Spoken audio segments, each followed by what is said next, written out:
Hello guys, good afternoon. Magluluto ako ng giniling na baka. Sa ngayon, nagigisa po ako ng sibuyas. Tapos, ihalo ko po yung aking giniling na baka.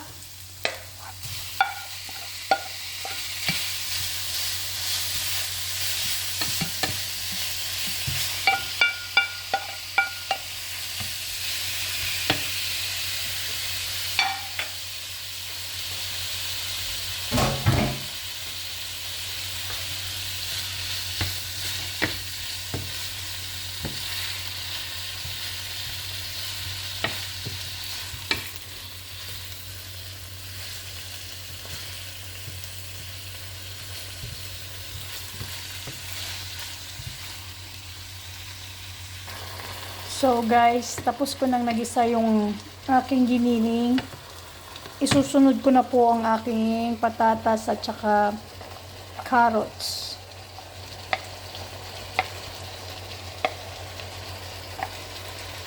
Kasi medyo matagal po itong maluto.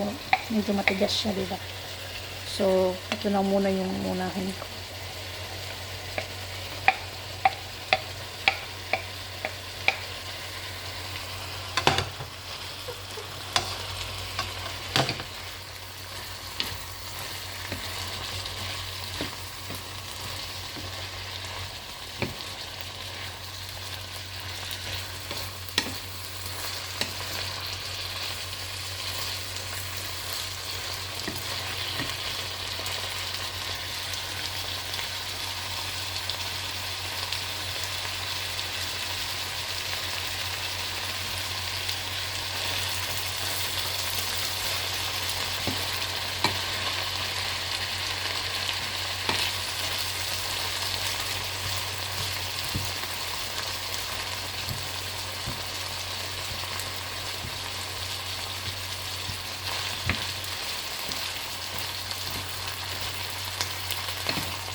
So guys, medyo malambot na yung patatas at saka yung carrots.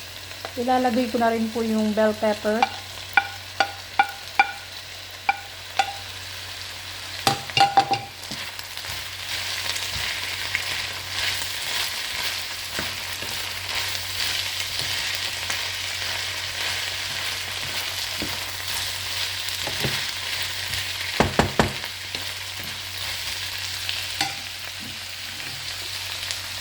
Pagkatapos po, takpan ko po ulit siya.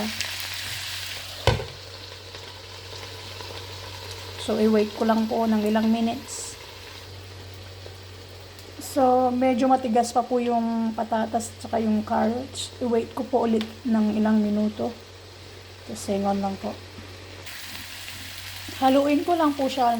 Haluin ko lang po siya, guys.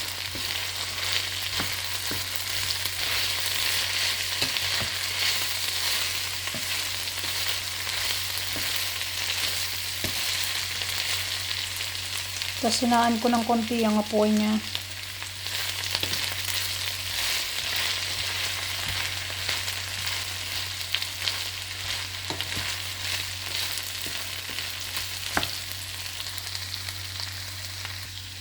Pagkatapos guys, ilagay ko na rin po yung itlog ng pugo.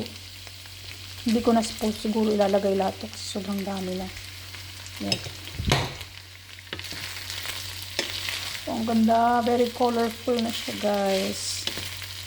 Lapit na siyang maluto.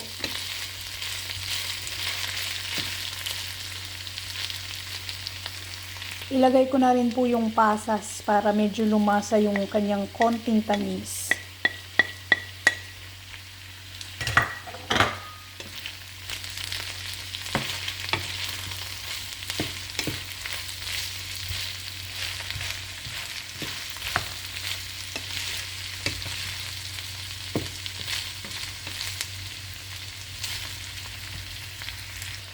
Tsaka guys, lagyan ko din po siya ng tomato paste.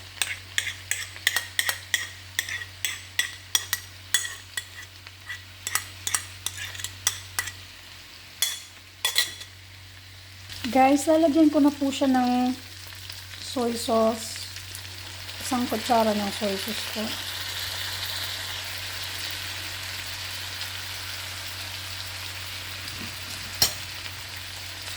Tapos paminta.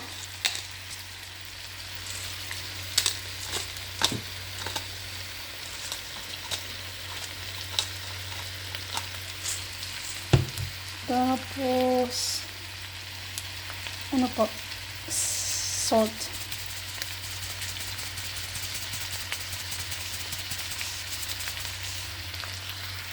Tapos kunting pampalasa po.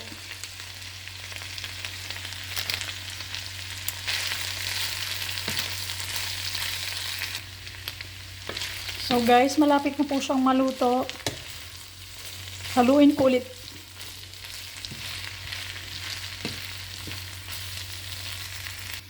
So okay na po siya guys, luto na po siya. Luto na po ang ating giniling na baka. Okay guys, luto na po ang ating giniling na baka with itlog ng pugo. See?